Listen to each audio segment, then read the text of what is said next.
శ్రీ విష్ణు సహస్రనామ స్తోత్రం ఫలశ్రుతి 27వ శ్లోకం.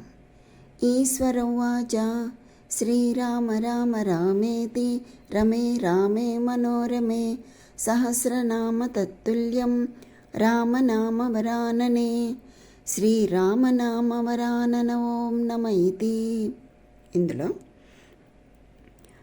శ్రీ ఈశ్వరౌవాచ అనగా పరమేశ్వరుడు ఇట్లనెను. మనోరమే అనగా మనోల్లాసమును కలుగచేయు ఓ పార్వతి.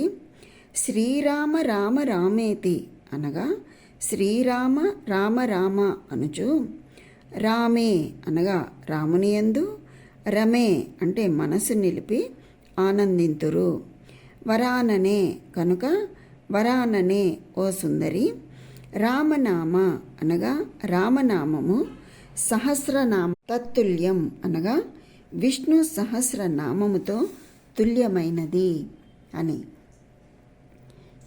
ఈశ్వరౌవాచ శ్రీరామ రామ రామేతి రమే రామే మనోరమే సహస్రనామ తత్తుల్యం రామనామ వరాననే శ్రీరామనామ వరానన ఓం నమ ఇతి అనగా అంతటా పరమేశ్వరుడు ఇట్లనెను.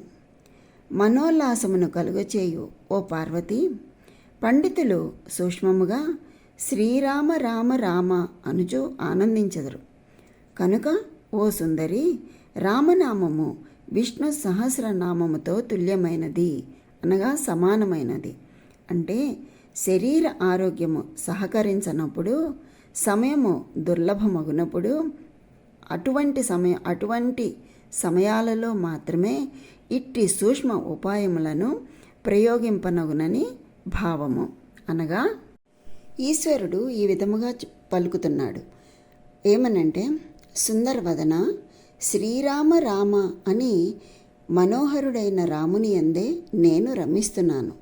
ఆ రామనామము సహస్రనామానికి సమానమైనది.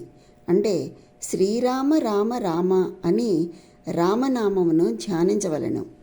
రామనామము 1000 నామములకు సమానము అని భావం.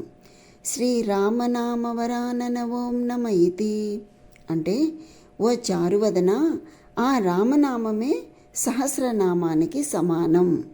ఓం నమః, శ్రీరామ నీకు నమస్కారము అని భావం.